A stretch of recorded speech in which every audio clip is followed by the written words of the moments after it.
ଭାଇନା ଯେମିତି ତାଙ୍କୁ ପେଟ ପାଟଣା କରିବା ପଡ଼ିବ ଲୋକଙ୍କୁ ପାର କରିବାକୁ ପଡ଼ିବ ଯେମିତି ହେଲେ ଭାଇନା।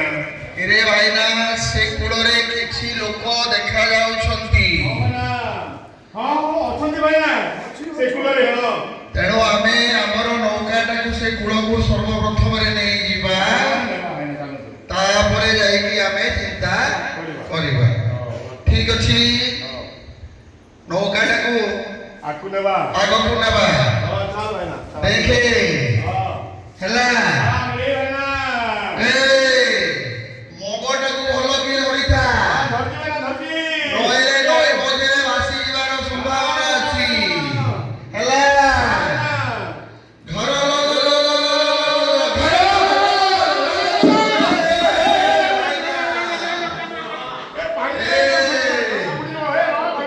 ଟିକେ ବାଗେଇକି ଧରେ, ପାଣି ବଢି ବଢି ଆସୁଛି।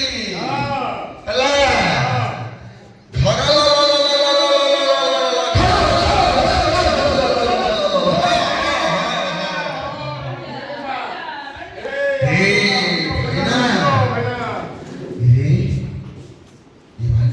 ଦେବତା ଭଳିଆ ଦେଖା ଯାଉଛନ୍ତି।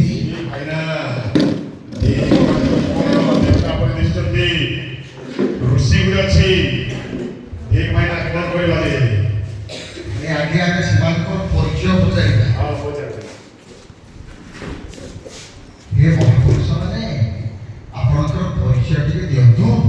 ଆପଣ କିଏ? ମୁଁ ଅଯୋଧ୍ୟା ନରେଶ ଦଶରଥଙ୍କର କନିଷ୍ଠ ପୁତ୍ର ଲକ୍ଷ୍ମଣ। ଆପଣଙ୍କର ନାମ? ମୁଁ ଶ୍ରୀରାମ। ଆରେ ଆମେ ପୂର୍ବେ ଶୁଣିଥିଲୁ ଶ୍ରୀରାମଙ୍କର ପାଦ ଲାଗି ପଥରଟା ନାରୀ ହେଇଯାଇଥିଲା।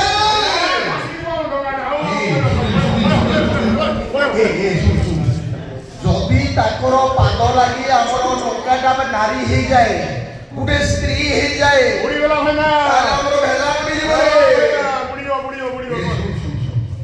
ଆମେ ସେମାନଙ୍କର ପାଦଟାକୁ ଆଗେ ଧରିବା, ପାଦ କରିସାରିଲା ପରେ ଡଙ୍ଗାରେ ବସିବା।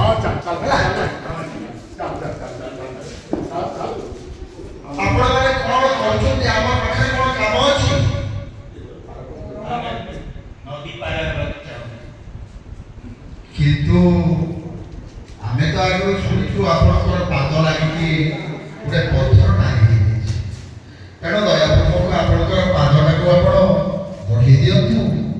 ଆମେ ଆଗେ ଆପଣଙ୍କର ପାଦ ଧୌତ କଲା ପରେ ଆମେ ତାପରେ ଆପଣଙ୍କୁ ବସିବୁ। ଅନୁଗ୍ରହ କରି ଆପଣଙ୍କର ପାଦ ବଢ଼େଇ ଦିଅନ୍ତୁ। ବଢ଼ାଇ ଦେଲେ ଭାବ ଗାଇ ରଘୁବୀର। ସୁନ୍ଦର ଭାବରେ ଆମେ ପାଦ ଧୌତ କାର୍ଯ୍ୟକ୍ରମରେ ସରି ସାରିଲା ପରେ ଆସନ୍ତୁ ଆସନ୍ତୁ।